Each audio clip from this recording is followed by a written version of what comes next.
Today we're continuing the Fy2 series, and I'm going to let Dr. Tuba and Dr. Sultan take over from now on. So hello everyone, my name is Sultan Al Bin Ali. I graduated from RCSI, Royal College of Surgeons in Ireland, Medical University of Bahrain in 2018.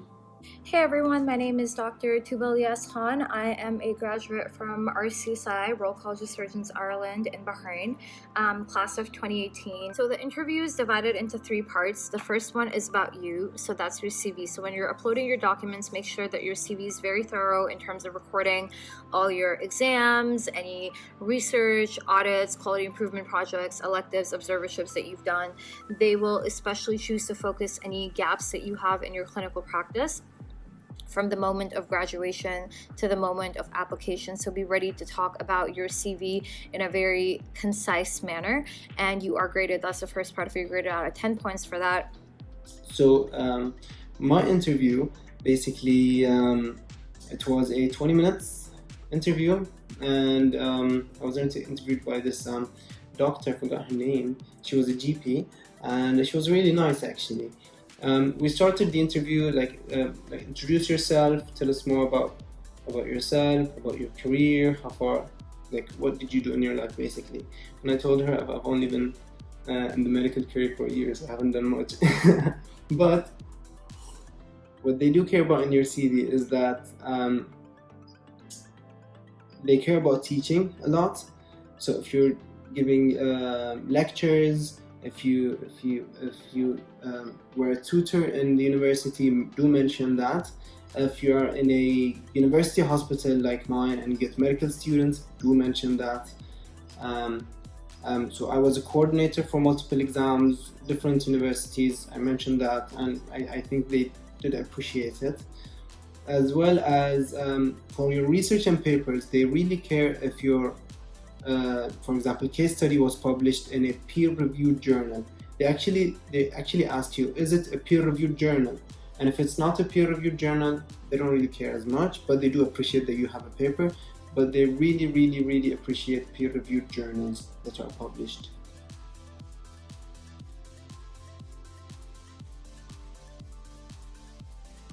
And then the second part of your interview will focus in on acute scenarios, and that can be any of your common scenarios that you see in the ER, so like an MI, anaphylaxis, COPD exacerbation, asthma exacerbation. So just be ready to talk about it in a very strategic manner. The 2 most important things to remember, regardless of the scenario, is first to always have like the ABCDE approach, know how to stabilize a patient, and of course every scenario will have some tweaks here and there, like someone with anaphylaxis, for example, would need epinephrine, things like that. But your initial approach to stabilizing the patient is quite similar across the board, so just know that very well. And then towards the end of your management, always remember to escalate to your seniors or involve your seniors, just to wrap up the whole scenario. My clinical scenarios were, so the first clinical scenario was about a man. They're going to give you the full scenario, okay? They're going to talk through it, all of it, okay? It was a middle-aged man with chest pain. So essentially they're just having an MI. And then it's going to be a discussion. It's more of a discussion, like a back and forth discussion. And they're going to ask you, okay, what do you think it is? You're going to say MI. What should you do now? And of course you're going to have to say ABC, you need to stabilize. And then you're going to mention the management of MI and the investigations of MI, and then the long-term follow-up and management of MI as well. And then the second scenario was about a patient with cellulitis. So they're gonna give you a full case that screams cellulitis in your face, and you're just gonna know it is cellulitis, okay?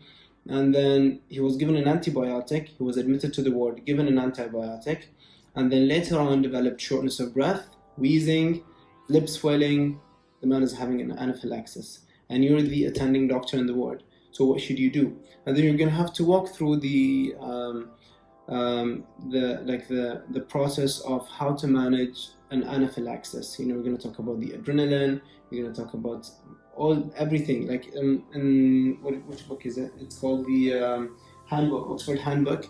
And there is a table that actually in the emergency section that tells you how to manage it. Of course, ABC, and then adrenaline, antihistamine. She even asked me which antihistamine, and I said chlorpheniramine, and she said what is the dose.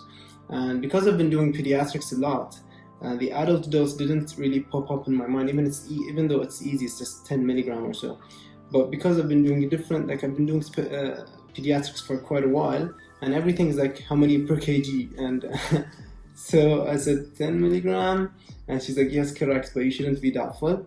She told me this should be printed in your brain, this should be tattooed to your skin.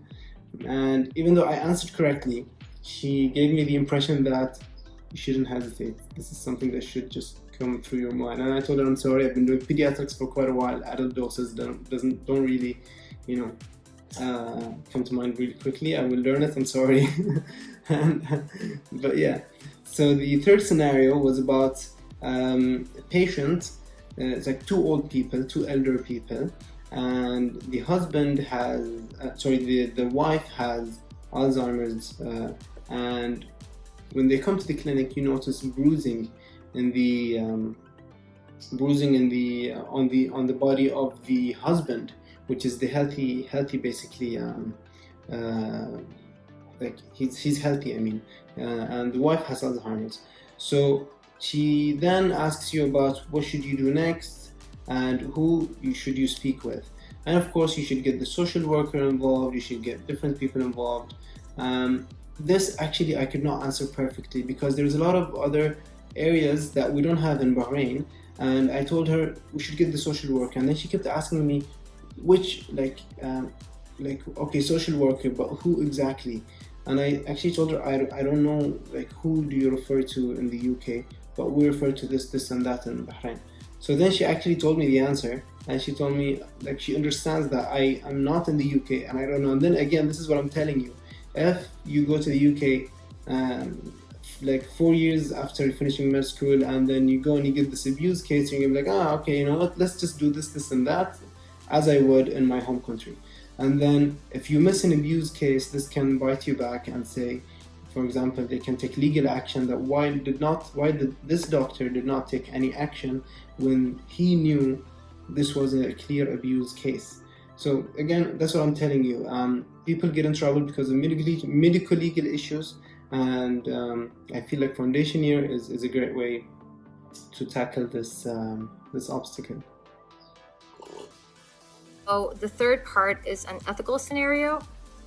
This can be a little daunting for a lot of people because you don't really know what to expect, but just think like an ethical doctor.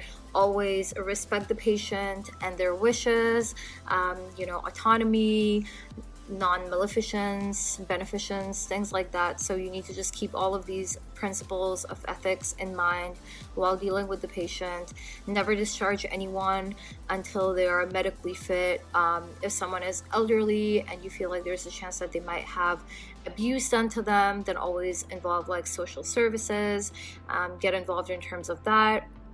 Just always try to be a safe doctor when it comes to an ethical scenario. And in all the scenarios, to be honest, just like they want to see that you're safe, that if you're able to handle something at a basic junior level, then that's great. And if you're not able to handle something, then you are able to escalate it to your seniors. They're not looking at you to be a reg level or consultant level like you. This is a junior doctor post. They're expecting quite the bare minimum from you. They just want to make sure that you're safe and you're not going to make any decisions which are going to harm the patient. So as long as you're mentioning the stabilization, and as long as you're mentioning the escalation, and as long as you are managing the patient to the best of your ability, I do believe that the clinical scenario aspect of the interview should go fine. There's a great book, which is this book. It's called Medical Interviews, and I honestly would say it's a helpful book, but not as helpful as you'd expect for Foundation Year 2. It's much more helpful for specialty training and interviews for those specialized areas. Okay, but it tells you that actually most interviews, what they want to assess is that, are you competent enough for that post, and do you have the right attitude, and will you fit in? So they generally passively address those issues and then they assess your clinical knowledge. So for sure, the best resource that I feel like is out there is the Oxford Handbook of Medicine, Clinical Handbook of Medicine. So little pocketbook, very, very quick read, not that many pages, just go through all the emergency scenarios and you should be good to go. I have my score sheet in front of me, which is not so amazing, but okay. So, so they score you. First point is CV and employment history. Then they give you 3 clinical scenarios in your interview, 1, 2, 3 as I mentioned, and they see how you tackle those issues and they score you against that. And then they mark you on your communication and English language. So there's a section for communication, there's a section for knowledge of English, and these are easy. If you can speak well, relay your message, you're gonna get full marks on those. And then when we applied, I believe there was 330 something, like maybe 330 posts roughly, and there was I think 500 applicants that passed the interview. So maybe 170 applicants did not get, but 330 or 332 applicants got a spot. So it's not actually extremely difficult, it's very doable. Yes, next question. There's definitely a lot relying on this interview, and it can be a very, very anxiety-inducing process. The way that you are graded for your Fy2 job is through your interview. Of course, they will take other things into account, and that's why the first section is in relevance to your CV and your past work as well.